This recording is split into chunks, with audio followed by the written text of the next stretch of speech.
Good evening, everyone, and welcome to Broadcast. Tonight we begin our series on contextualisation, which we're hoping will be a great provocation to you all. This evening we have Liam Thatcher with us, so a big broadcast welcome to you, Liam. Liam is from Christchurch, London, and he's married to Helen, and they have a daughter. Very exciting. I think she's quite small. He's part of the Think Theology team, but he also writes a very exciting blog, which I love the title of, which is Leaven on Earth.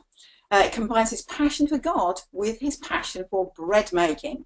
The last time he had a clean shave was in 2007, and is also an Arsenal fan, which goes down very well in our household. Before I'm going to hand over to Liam, who's going to talk for about 30 minutes, can I just remind you about the very important interactive part of this session. After Liam's talk, we're going to give you guys an opportunity to put your questions to him. So all you need to do is click on the question box and type away. That means that, you can do that any time during his talk, but certainly in that second part, I can put your questions to him. Sadly, if you're not watching live and you're watching this on catch-up, you can't. But that could be a provocation to tune in next time so you can also have the privilege of asking questions. So anyway, it's enough from me. It's time to hand over to Liam for the next 30 minutes.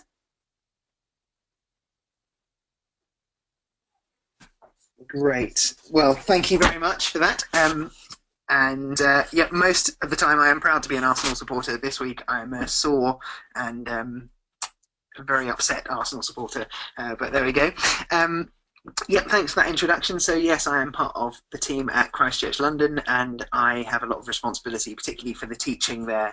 And we have recently, in fact just a year ago, moved to a model where we have 4 church services across the city in very different places. So this idea of contextualisation, even though we're still within one city, is quite an interesting one that we are thinking through a little bit at the moment.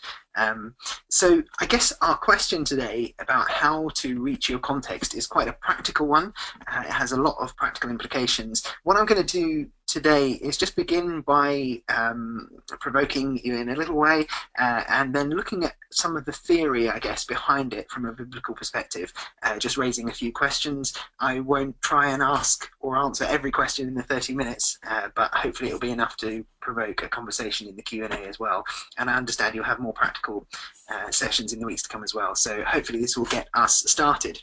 I think the first thing to say really about contextualization is that all of us do contextualize the Christian message, whether we think we do or not. All of us translate the message of Christianity into our context because none of us, as far as I'm aware, is a first century Jew. So all of us have done some kind of contextualization in taking the message of Christianity and putting it into whatever context we find ourselves in.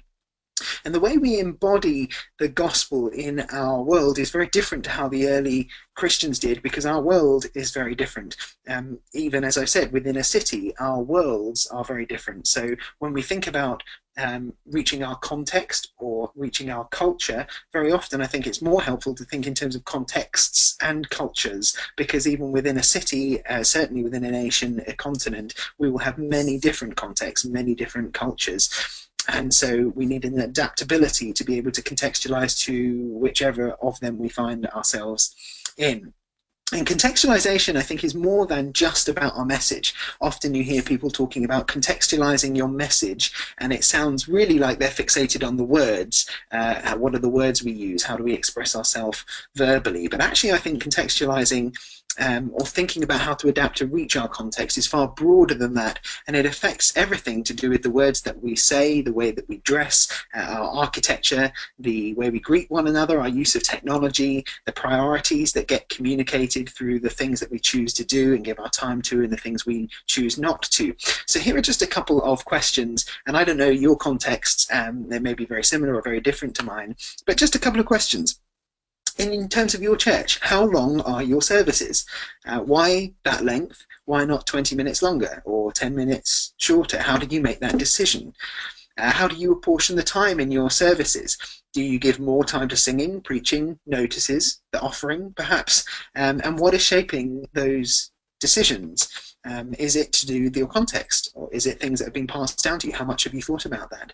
How frequently in your services do you do communion, and how similar do you think the way you do it is to the way it was done in the early church? Do you use wine or grape juice in communion, leavened or unleavened bread? Does it even matter? Have you ever thought about whether it matters? What is the name of your church? Why does your church even have a name? Is that something that would have been done in the first century? What is the dress code in your church, formal or informal? Do you think it's prescribed in Scripture, or are you maybe reacting against something else in the way that you think about your dress code? What instruments do you use in worship? What would you never think to use in worship? What job titles do you use? What serving teams do you have? Who gets to serve on them or lead in them? What kind of building do you meet in? What is the shape? Does that even matter? Do you have a car parking team? Why is your church so far away from the people they need to travel by car? You know, all these kinds of questions, and there are far more we could ask, I think point to the fact that all of us contextualize. All of us have made a decision to embody Christianity in a way that does look slightly different from the first century, and we've got to ask why. Why are we doing it that way? And have we contextualized well, or have we contextualized unthinkingly? See, I think contextualization is something that we cannot avoid, but we must do well. And good critical contextualization is the task of embodying the gospel faithful in an ever-changing world. It's about presenting the unchanging gospel in changing cultures. And it's about recognizing that whilst the core elements of the gospel, the person of Jesus Christ and his life, his death, his resurrection and ascension, and all that that includes and represents is unchangeable, the way in which we need to embody it may change as times change, as we find ourselves in different geographical locations, or even as the culture within our city or within our village or town or wherever changes as well. Contextualization is really all about sharing and embodying the gospel.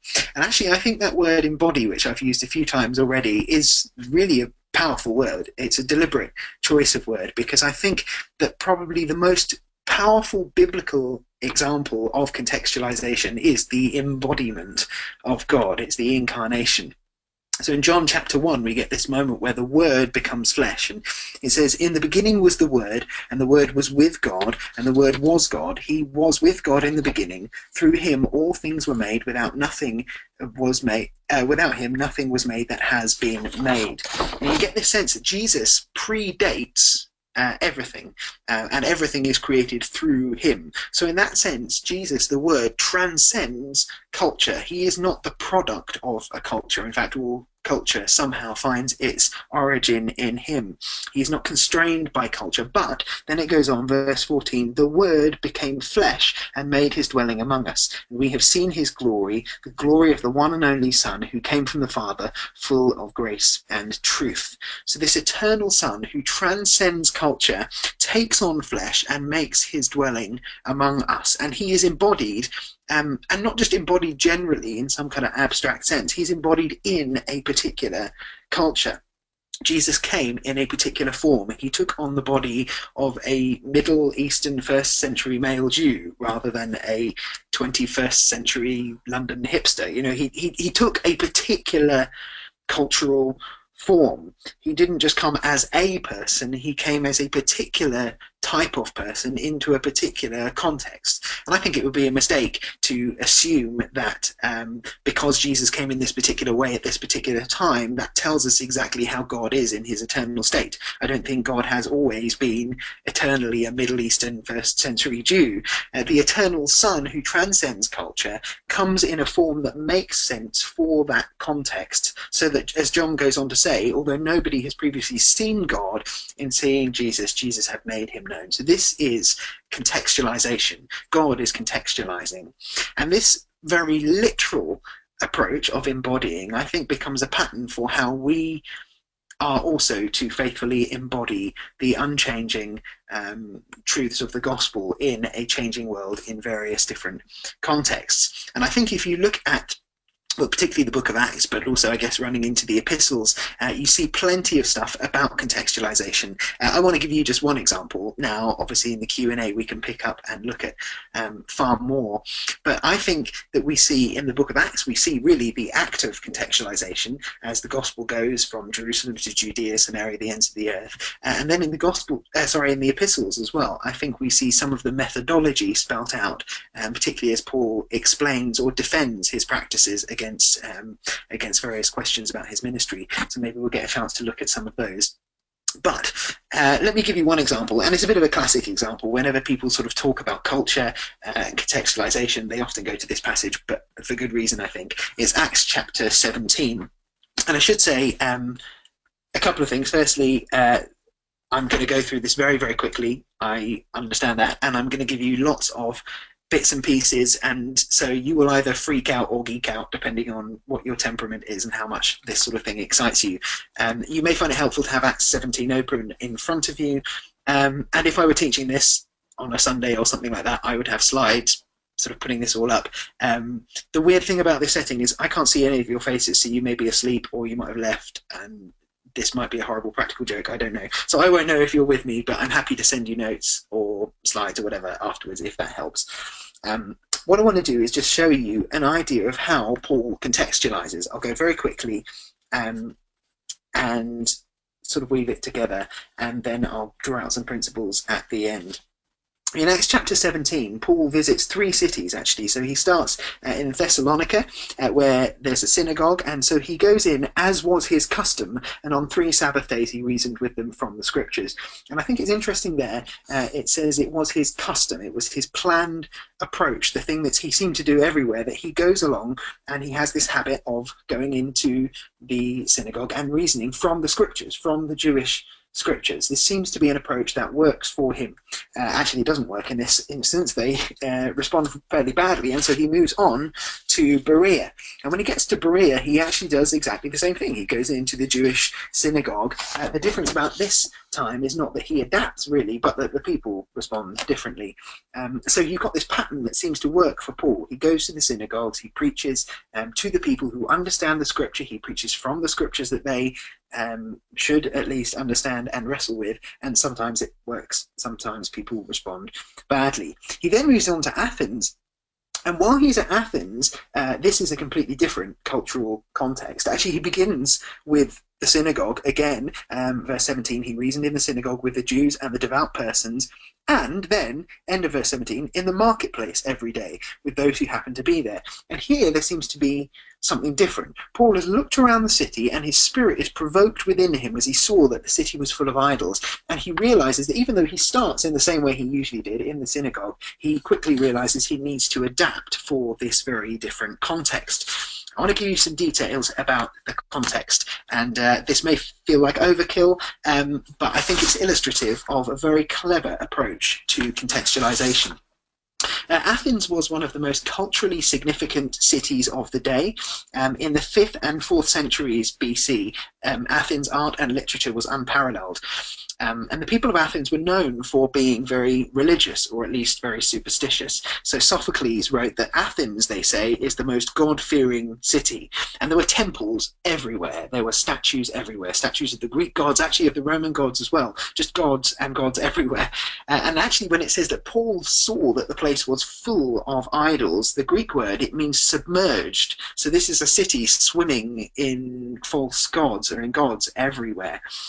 And I don't think this is an exaggeration. Actually, the Roman satirist Petronius wrote, "It was easier to find a god than a man in Athens," which is kind of fascinating, really. The people were so superstitious and so afraid that they may have missed one of the gods in trying to placate them all, that they actually created altars which were inscribed to unknown gods. And there are references to that, and I can, if it would help, send you the ancient references if you would like. It just feels like the ultimate insurance, really, just this kind of divine junk drawer. They're like, well, this god, and then any other, just to really hedge their bets. It was a religious and very superstitious city. So it was a place of great culture, a place of great religiosity and superstition. It was also known as a centre for reason. So the Athenians were known for their curiosity. Many writers refer to that. They always wanted to explore new ideas. And actually, Athens was a location for intellectual tourism. So people would literally travel across the ancient world to get to Athens to spend time there learning and exploring ideas as some kind of holiday. And Socrates, who was perhaps the archetypal Athenian philosopher, would spend his time in the marketplace discussing ideas with whoever wanted to talk with him. He was very accessible. And these ideas were not just vague philosophical notions, they were dangerous ideas. In fact, it was because of some of these ideas that he discussed in this marketplace that he was eventually arrested and tried and put to death because of his ideas. Ideas have consequences. But Socrates and Plato and Aristotle, all these people who had been so prominent in Athens, they all had groups of disciples that over time branched out and formalized into groups. And by the late 4th century, you had a number of competing schools of philosophy operating. Two of the most significant were the Epicureans and the Stoics. As I say, I can't see your faces. I've no idea if you're with me, but I'm going to keep going because I enjoy this stuff at least. And I hope at least some of it makes sense to you. And hopefully it will make sense as we get through later. So two of these groups, the Epicureans and the Stoics. Firstly, the Epicureans. They were named after their founder, Epicurus, who was born in 342 BC. And the Epicureans lived a simple life. They lived for pleasure, but they shunned particular things that brought the potential of pain, such as sex, relationships, children, and marriage. On which I will make no further comment. But the Epicureans were deists. That is, they had a view of God. They believed in the gods, but they believed that the gods were quite separate from us. They didn't trouble themselves with the affairs of this world. So they believed that the gods were essentially transcendent. That is, they were far above from us. They were distant from our world, sitting up there in their own kind of state of bliss. Their gods don't give us anything, nor do they require anything from us. And so one of the things about the Epicureans is that they were particularly critical of the temple systems, which required upkeep and resulted in many people giving time and finance and money and sacrifice to serve these gods who, according to the Epicureans, didn't actually care what we did. So they were very critical of the temple systems. Their view of the world was that it was a chaotic place, not governed or ordered by the gods. It's a sort of dispassionate, impersonal place. And the big evil, the thing that they really railed against, was the idea of fear. And the Epicureans, in their philosophy, sought to show that really there is no reason for fear, because the two big sources for fear, which they consider to be religion and death, really have no fear for us, because gods don't care. They are dispassionate, and really there is no afterlife, so there's no point in worrying about it. This was sort of the core of the Epicurean philosophy. Nothing of us survives, and there is no judgment to worry about, because the gods really don't care. They're not going to judge us anyway. So you've got this school of thought, the Epicurean school. The second school that was prominent by the time that Paul arrived was the Stoics. And the founder of the Stoics was a guy called Zeno, and he would teach in the public places, in particular in the marketplace, under these arches, which were known in Greek as the Stoa, hence the name Stoics. And the Stoics were pantheists, pan meaning all, theos meaning God. So the idea behind pantheism is that God is in all, and all is God. So Tertullian, writing about the pantheist's view, the Stoic view of God, says that their God runs through the material world as honey runs through honeycomb, which is quite an evocative way of putting it. Essentially, God for the Stoics is the soul of the world. So if the Epicureans thought that God was transcendent, he was distant from the world, the Stoics, they tended to think, no, actually he's close, he's immanent is the word. He's right here. In fact, he is in this world. He's not beyond the world. He's part of it. But it's kind of impersonal. And there's a crossover, I think, between the Stoic view of God and of the world. And they spoke of the world as being a cosmos, an ordered place, Cicero wrote, "Nothing is more perfect than this world, which is an animate being endowed with awareness, intelligence, and reason." And that word reason was so important for the Stoics. It's the Greek word logos, this divine order and reason and logic that governs the world. The world for the Stoics is not a chaotic, disordered place. It is ordered, and it's inherently divine, and it's held together by this logos. And the goal for humanity, according to the Stoics, was to live in harmony with this principle of logos. And life for Stoics didn't end at death, because since God is in everything, at death we get absorbed into the universe and become part of this eternal cosmic being. So just as God is impersonal, according to the Stoics, our future and life and death is impersonal. We simply become absorbed into the divine fire of the logos and the cosmos. Now, that's a lot of random things to just throw at you, particularly on a Thursday night. But I think all of that is fascinating because of what comes next. When Paul preaches, he preaches in such a way that I think it is inconceivable that he has not at least thought of and engaged with the Epicurean and Stoic views. I don't think that it could be coincidence that Paul preaches the message he does in the way he does without having thought, how do I faithfully embody the unchanging gospel in this world that is very different to Thessalonica and Berea and Jerusalem, Judea and Samaria? I think he's thought about it very, very well indeed. It's in this setting, this city that is submerged with gods and shaped by these philosophies, that Paul arrives with the message of Jesus. And whereas in Thessalonica or Berea he was able to just engage in fairly simple ways, going to the synagogue, preaching from the Jewish scriptures, here he needs to just start from scratch. He doesn't change the message, but he puts the message in a different way. The eternal gospel of the eternal Son is still powerful.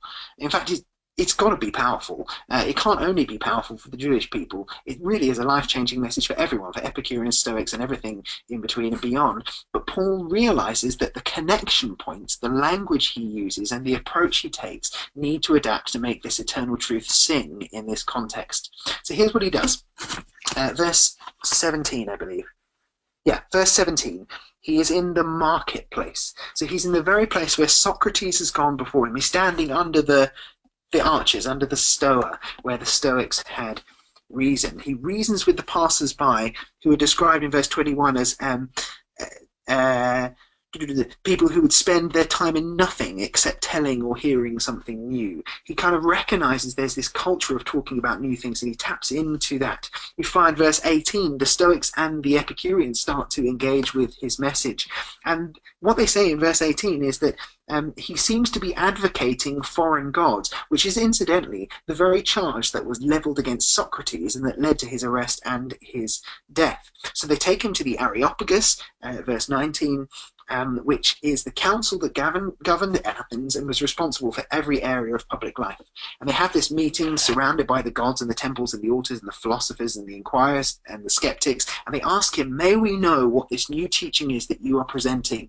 You are bringing some strange ideas to our ears, and we'd love to know what they mean. And I won't read Paul's speech, but I will try and summarize it and show you all the connection points, because it really is a masterclass of a man who has read and understood and thought about embodying the message powerfully for this culture. Essentially what he does is this. In a few short sentences, he engages both the superstitious and the skeptic, the Epicurean and the Stoic. And he draws them together, showing how the very thing that all of them long for is found in the unchanging Son of God. So he says, well, look, essentially, you're clearly searching for the gods. I'm going to summarize and skim over these verses, but check the verses. Check I'm not making this up as I go along. Read them. He's essentially saying, you're clearly searching for the gods. You even have a shrine to an unknown God. Let me try and make that unknown God known to you.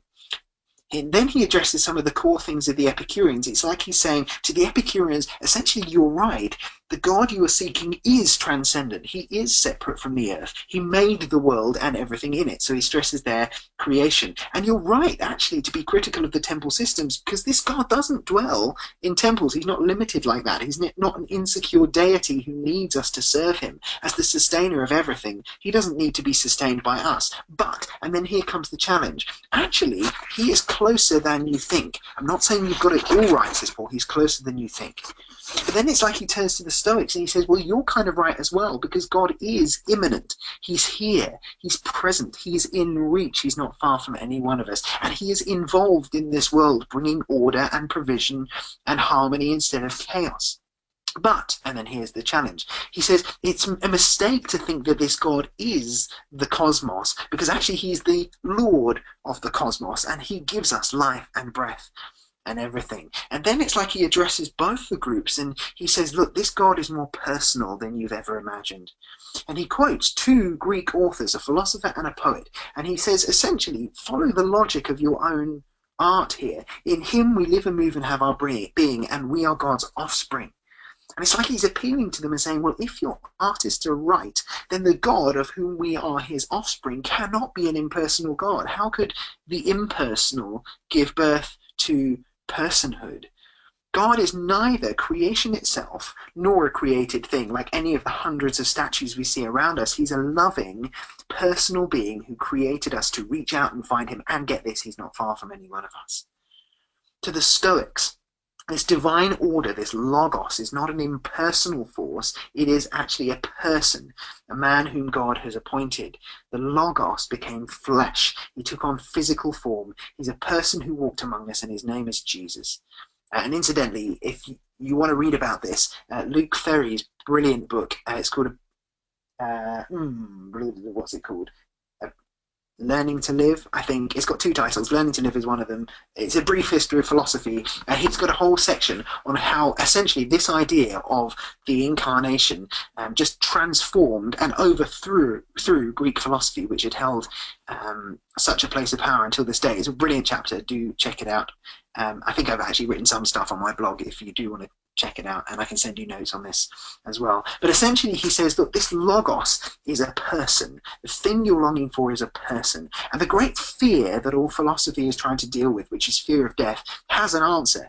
And the answer is not, as the Epicureans say, just we cease to exist, nor is it, as the Stoics say, that we become some impersonal part of the cosmos. Actually, the answer to the problem of death is the logos who overcame death. The resurrected Lord, the transcendent God, became immanent. The unknown God has become known, and there is life and eternity and resurrection for all who trust in him.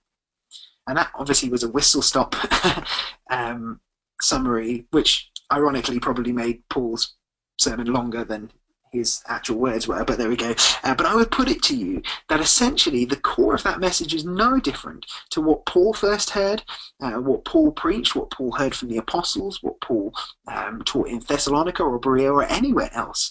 It is the same core message delivered to everywhere else, but the packaging has changed because Paul has gone to great lengths to make it appropriate for that context. This cannot be a coincidence. I think, and I'm aware my time is running out, I just want to give you three insights into what I think Paul has done here, because I think this is very calculated. This is very well thought through. And I think there are three elements to Paul's preaching here. There are many others we could draw from other passages. But I think, first of all, we see a humility in Paul's approach, which is so important as we think about reaching our context. See, when Paul arrives in Athens, he doesn't assume actually that he is somehow bringing God to Athens, as if God isn't there without him. Rather, he arrives, he finds where God is already at work, and then he teaches the people there to use their senses to find him.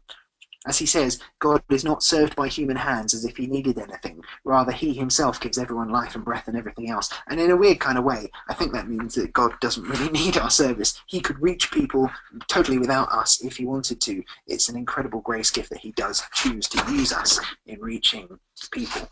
And Paul has this humility to look around and see where God is at work, and then he affirms certain things about the Athenian beliefs. And he doesn't actually tell the Epicureans and the Stoics that they got everything wrong and they needed to scrap it all and start from scratch. Rather, he says, well, I see that you're very religious. And he starts off by affirming the good things in the context, and then using that as a correction point to, a contact point to then bring correction and clarity.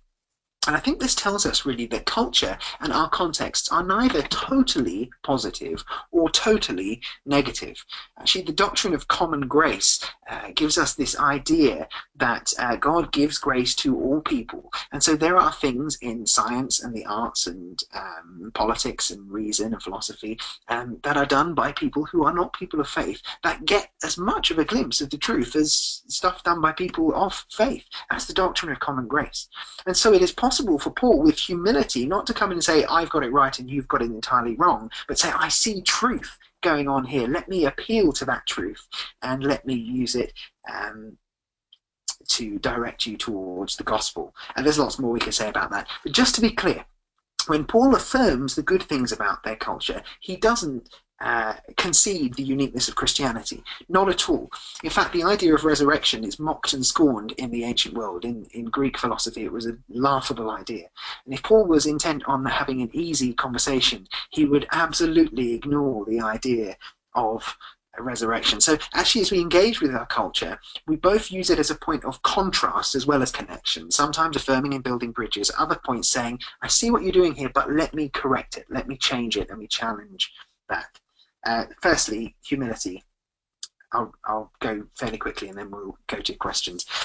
Which leads to the second thing, really, which is understanding.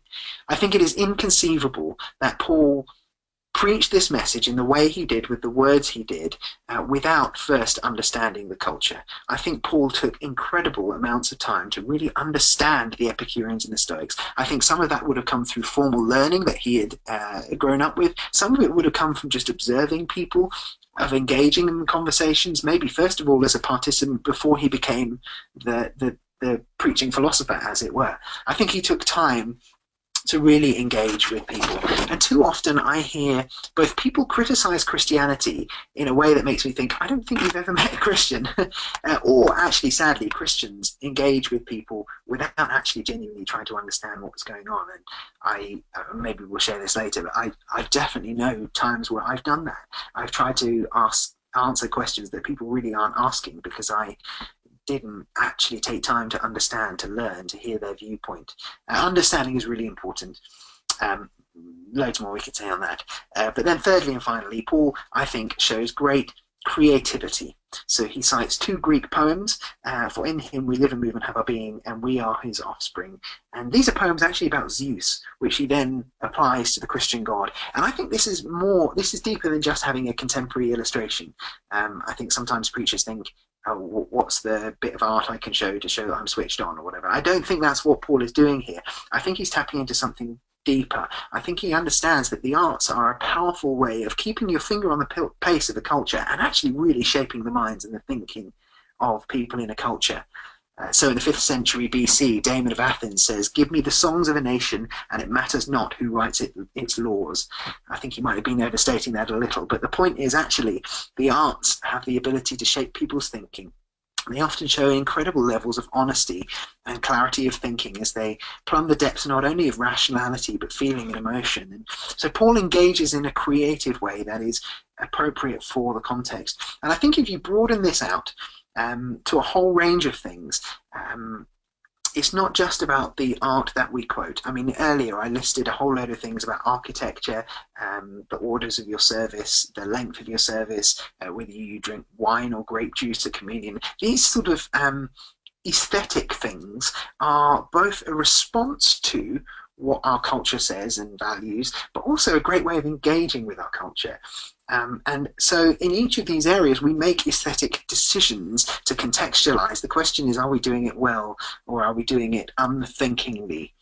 There's probably loads more I could say on that. But essentially, humility, understanding, and creativity are three things we see in this passage.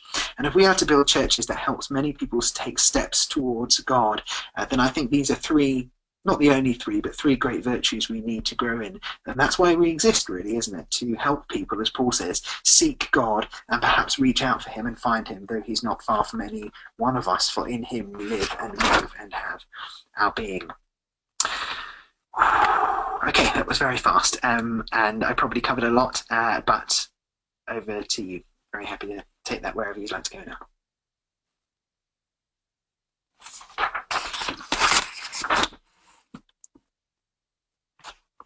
Hello? I can't hear you, I'm That afraid. Hello. makes it seem like I actually left the room, but I didn't. I was here the whole time. That was your worry, and your other worry was this. It was a horrible practical joke, and clearly that's not the case either, Liam. So here we go. Some questions have been coming in, absolutely thought-provoking and fascinating. Clearly, you have obviously studied that, because I obviously heard stuff I've never heard before there. So that was really interesting. Now's your chance, if you're listening live, to ask questions. We already have some coming in, which is really brilliant. So let's delve right in and see where we go. Okay, so let's have a little look. How do you assess your context is the first one. What methods would you use to read your context? Well, a few things I'd say on that. As I said earlier, often I think it's a case of contexts rather than context. So in the city where I live, there are different contexts in so much as the people that I engage with in my local area may be very different to the people who are where I work. And so it's about thinking, well, I guess there are different ways of thinking it. It's do I have faith for reaching people in different contexts, or really do I have faith for only reaching one? And if you go for one, it's easier because you can invest all your time in focusing there. But actually, I think having an adaptability to change our words and our dress and our presentation and everything for different settings is really important. I think the way that you learn is by genuinely being part of it, and that looks like a whole load of things. That looks like reading, it looks like learning things about the demographics of the area, it looks like genuinely being a citizen who's engaged. So I only know what the needs of my community are, not really just by Googling what are the needs of the people within my postcode, but actually by engaging with people, about observing the way they interact with one another, about asking questions, about just giving time to think. I think too often we just experience something and we log it and we move on, but we don't think, why did that happen? Why did people respond that particular way rather than another particular way? So creating time to stop and think is important. In terms, like, just think about the kind of music people are listening to, the kind of films people are watching, the way they treat one another, the things they give their time or their money to, those sorts of things. The kind of shops in your area, why those shops, why not others? Why do these kind of buildings thrive and not these? Why is there investment there and not there? And just being able to ask those kind of questions, which is tiring and hard work. I think that's the way to start, and not to assume that you can pick up a book that's going to tell you what your context is and how to deal with it. I think it comes by personal experience. Okay, that's really good. And this feeds nicely onto this question then. Is it possible to over-contextualize? How do we strike a balance between relevance and authenticity? Yeah, well, that's interesting. I mean, I think, yes, it's definitely possible to over-contextualize. So I think in various different ways, and the authenticity thing I'll come back to, because I think that's an interesting second bit. So when people write on context, missiologists, who by the way, actually I really hate the term missiologist, and I find it kind of ironic that the people who are most passionate about mission and getting rid of jargon have created a jargon word in the process to describe what they do. But there you go, that's by the by. But missiologists often talk about 4 levels of contextualization. So no contextualization, which sort of essentially says the gospel is in no way tied to or shaped by culture, and so therefore we shouldn't contextualize it at all. Sort of minimal contextualization, uncritical contextualization, which I think is quite a leading term. It's not, I mean, no one's going to say, yes, I've done this uncritically. That's not helpful. But critical contextualization, which is really thought through, and the kind of stuff I'm talking about here, being faithful to the eternal message, but doing it in a changing way. But I guess what is often meant by uncritical contextualization is saying, actually, we will downplay the eternal nature of the message in favor of making it relevant here. And so it might be that people say, actually, that, whether consciously or not, that element of the message is totally not going to work for my context. So it won't be that I'll simply find a way of rephrasing it. I'll probably just ditch it entirely. And I think people do that all the time. And I think that is an over contextualization thing. And I think often, for various reasons, we end up creating something that is Christianity plus, or which actually becomes Christianity minus, because anytime you add something to this eternal message, it takes away from it. And it's syncretism, really. It's blending Christianity with something else. We've got to be really careful against that. And the authenticity thing, I don't know exactly what you mean by the question, so if I don't answer it, come back at me. But one of the things that I find sometimes is that in an effort, I know I'm guilty of this, in an effort to seem relevant, we can actually end up being inauthentic to who we are, and people see through that. And having a message that is polished and is well thought through and hits all the buttons but has not love or has not authenticity just doesn't help at all. I think we need to be full of integrity and full of authenticity as we engage. Otherwise, just clever words won't resonate at all. Yeah, authenticity is really important, which is why I think actually just knowing the culture, being part of the culture, and being able to correct it and shape it and celebrate all the good things about it from within is so much more powerful than from without. Okay, that's really helpful. If you want more clarification on that, the person that asked that, then please obviously type out another question. Okay, next one. What does contextualization look like if you're trying to build a church that is fundamentally multicultural? Yeah, that's a good question. Well, let's take it a stage further back, really. The question,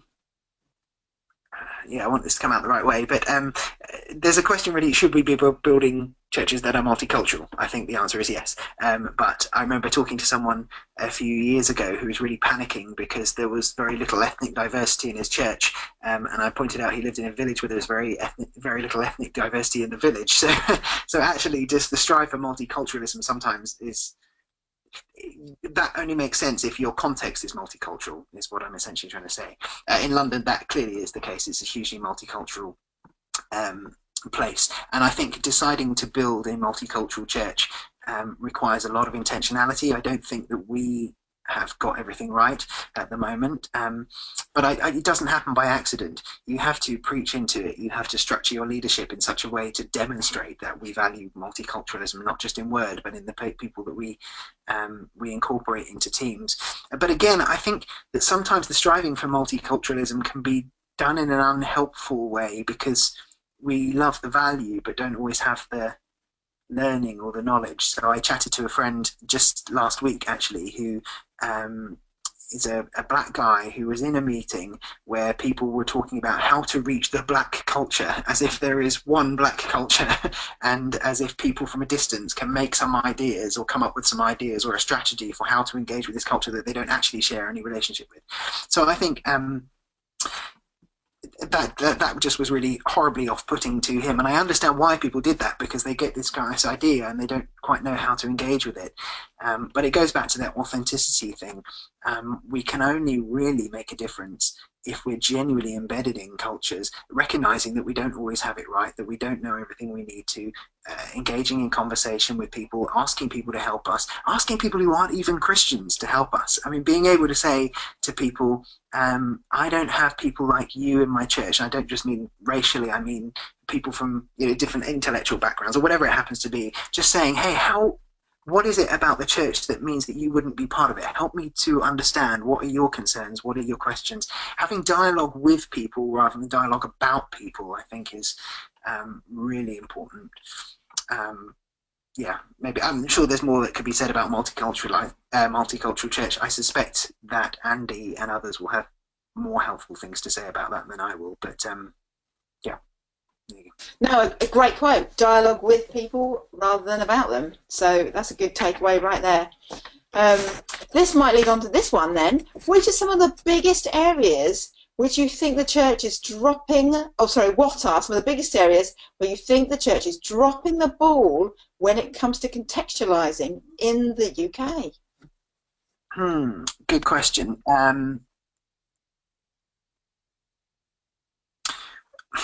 It's hard to say, really, partly because anything I say, there'll be some church that's doing it really well, and so anything that I say is a negative is probably just a negative of the very small world that I, I get to see. I mean, I don't think that churches are typically very good with the arts. Um, in terms of being on the front foot of creating culture, creating good music. I think we typically are a few years behind, playing catch up with culture, and so playing songs in a style that people stopped listening to 3 years ago. But deeper than that, I don't think that the church typically. And again, this might just be that I've not seen it done very well. I don't think the church typically makes artists feel really valued beyond what they can bring to the service. And that probably goes for other sectors as well. I think the church often has an idea of saying, "Oh, that's great that you do an inventive job. Now, how can we use that?" rather than how can we help you to engage with your culture. And the truth is, the church isn't, I don't think, going to be a place that really is churning out top 40 hits, nor do I really want it to be. But I do wish that the church was better at helping people to engage in their contexts, which are contexts that the church can't yet reach. So I think there's a whole load of stuff in the arts. I do think that a lot of our apologetics is answering questions that people probably haven't been asking for a long time. And it's so easy just to think, well, all the questions are science and evolution, suffering, just you can name a top 10, and some of them are genuine questions, but they may not be first order questions in the way that they used to be. And I think that a lot of our apologetics methods have been sort of take these top 10 questions, they're the first questions that people are asking. They might have been a few years ago, but I do think a lot has changed in our culture. That means that they may be second order questions now, and there are other ones we need to get to first. And I don't think that our understanding of preaching and apologetics is often caught up with that. And a book that I really recommend, which I've read a few times now, just done a discussion group with a few people over, is How Not to Be Secular by J.K. Smith, which is a fantastic book about what it means to live in a secular world, and how to engage with people's questions and concerns and what they genuinely feel, what it feels like to live in a secular world, which I think is very different to how we think it might feel.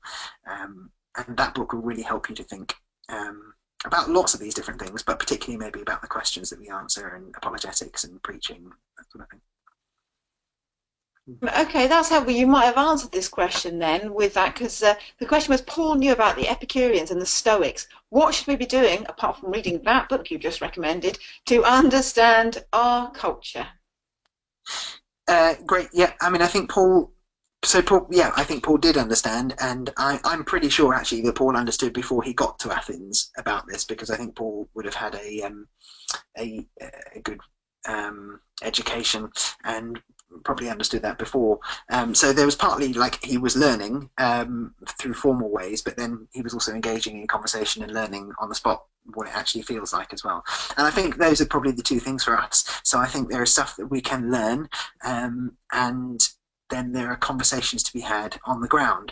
And I think, J.K. Smith's book is great. And there are plenty of others as well. I mean, I'm really benefiting at the moment, as I'm sure many people are, from the work of Tim Keller and some others like him, who are just masters at reading their culture and learning how to preach to their culture. Now, the problem I have is that often I read these people and I think, wow, they've done it, I want to do it exactly the same way, without thinking, is my culture exactly the same as theirs? So, and I think Keller would be the first to say, no, come on, the principles are helpful, but they may need some adapting for your context. So read those kind of books and not only think, what are the answers he's giving, but how did he get there? What's the methodology behind them?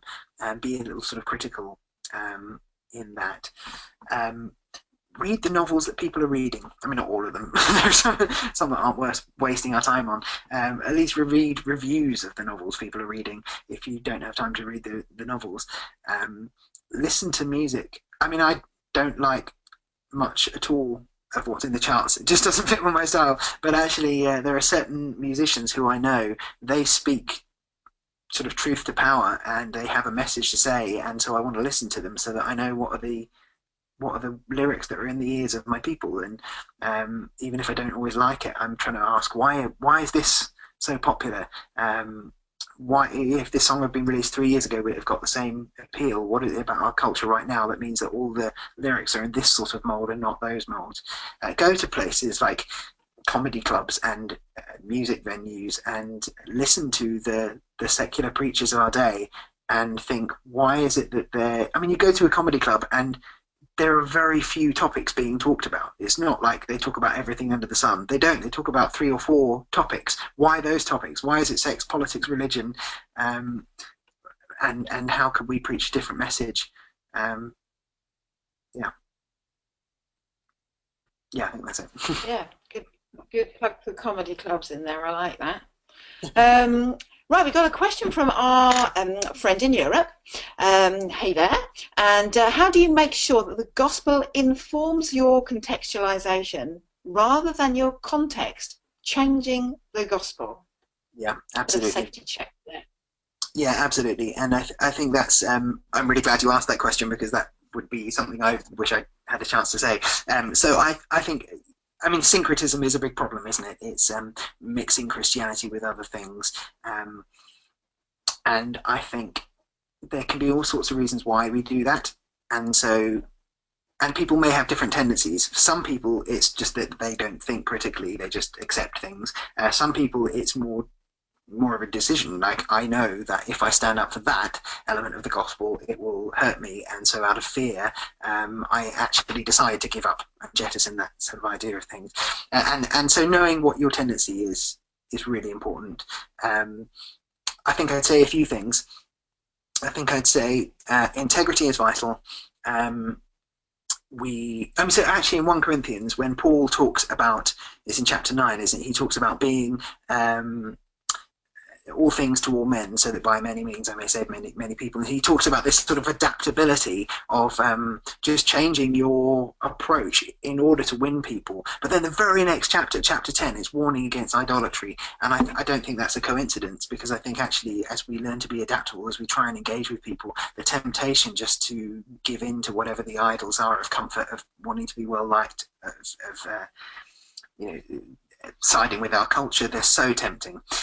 So I think it's about prayer, it's about coming back to scripture, it's about not confusing, about being clear what the central things are, and not confusing methods with the eternal things. So actually, if syncretism is one end of the spectrum, people just mixing things with Christianity, the opposite end of the spectrum is people mistaking cultural things for the eternal things. And so you get some people who say, oh no, it's not possible for a Christian to worship in that time signature or whatever, and you think, no, sorry, you've taken something which is eternal, which is worship and not idolatry, and you've just mistaken it for a presentation style, a mask or whatever.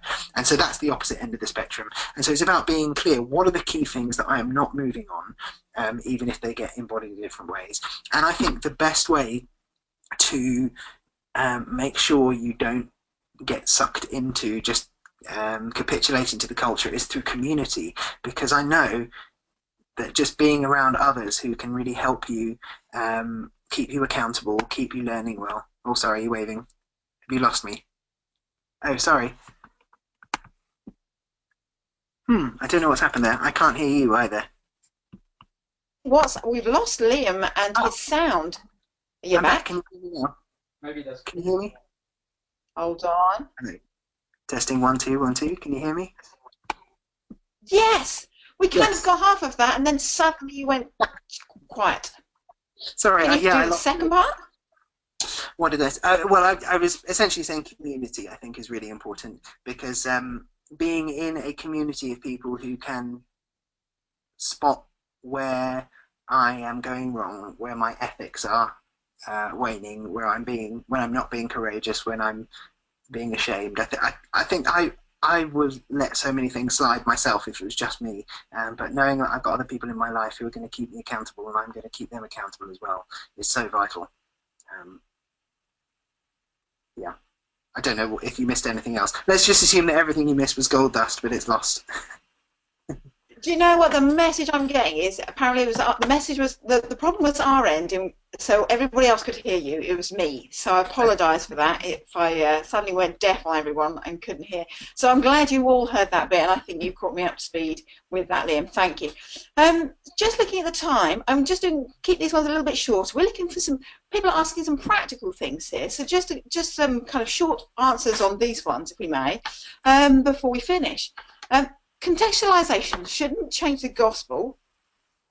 Hang on, sorry, this was not the practical question I was looking for. I've now lost that. Hold on a minute. Practically speaking, that's the one. What are the different sites of CCL doing differently in order to contextualise for the different communities of London that you're in? Yeah, so we're in the early days about this, so I'm sure that there is more we need to do. Actually, in the first year, we've focused on keeping things together, and now we're starting to sort of let things out and try and get to the context a bit more. So different things, so our worship style is different in the different settings. The one that meets in a conference centre has high production values. We use lots of backing tracks, loops, a big sound, which is very different to the acoustic style that we have in the small minimalist buildings. So style there is one thing. Just the orders of service is slightly different according to the demographics that we have there.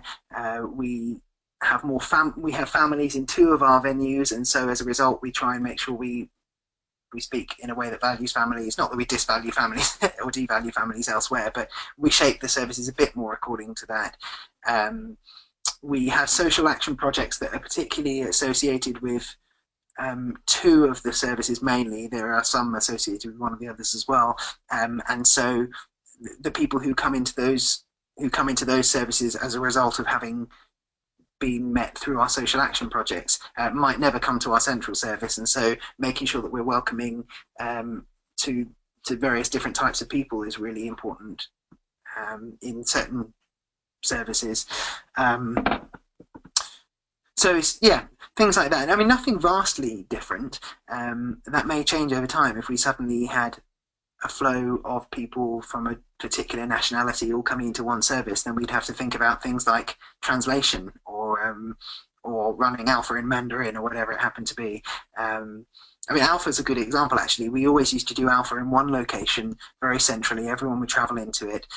Now we have an Alpha that meets in a pub in the south. We have, I think, 3 Alpha courses that meet in people's houses in the south, where actually more people may own homes than they do in different parts of the city. We still do something that is central in a neutral location. It's kind of a sort of a bar in Covent Garden, because that works with the slightly more anonymous crowd who like to be, will keep themselves a bit more anonymous, come after work, that sort of thing. That works in the central in a way it doesn't in the more community-based areas. So those sorts of things. Sorry, you asked for a short question and that wasn't a short answer. No, seriously, because your illustrations are really good, so they're really helpful. But there is another question, which is, to what extent should we contextualise our meetings for seekers, e.g. use of spiritual gifts, depth, length of preaching, use of theological imagery and terminology? Good question. I think I think we should, but people will do this to different degrees, so it may be affected by a whole number of things. What I feel most comfortable with is having. So we try and pitch our services so that anyone who is there will be able to take steps further on their relationship with God, whether they are people who don't yet feel like they have a relationship with God, but they may take steps towards him, or people who are already Christians who want to go deeper. So it's not a case of saying seekers and nothing for anyone else, which is one way of going, but I just don't think feeds people long term. It's about saying, actually, we're all on some kind of journey, and we're all at very different stages, but part of the power is not that I make steps in my faith apart from others, but we do it together. And so we try and create a space where everyone can engage. So when I'm preaching, I don't think it's helpful to eradicate theological jargon, because if you do that, then someone will go back to the Bible and they go, hang on, there's a whole load of words here I've never ever heard in church. How am I meant to engage with the scriptures? So I don't think it's helpful to eradicate them, but I think it's really helpful to explain them. So I will always, if I'm preaching, I'll say, Romans talks about justification, just so you know that word means this. And there are all sorts of ways of doing that, and hopefully giving people the ability to know how to engage. As we do things, I want to create a place where people can engage with the Spirit even before they know if the Spirit exists. And so spiritual gifts are important, but the way we explain them or package them, often it's easy to think that the way we've seen spiritual gifts done is the only way it can be done. And so there are certain trappings that come with practicing spiritual gifts that may not actually be necessary. Is there a way of doing spiritual gifts that isn't weird, or that helps people know what's going on? If we're doing something like communion or a prayer or something like that, always being able to say, if you don't want to partake in that, that's fine, but here's something you could try while we're doing this. So you're always making ways for people to. So, for example, we read the Apostles' Creed the other day, and it's, I believe. And so I was saying, well, if you don't believe that, that's totally fine. Why not, as we're saying this, why not think to yourself, what would life look like if I did believe this? How would life be different? And it's just giving entry points to people right the way through. Absolutely brilliant. Love to end on something really practical, and that was some really, really good stuff. I'm looking at the time and I'm thinking that went really quickly, and oh my word, that's really disappointing, because this was so enjoyable. So I think we have to end. Liam, you have 30 seconds to say anything else that you would like to by way of encouragement or a goodbye.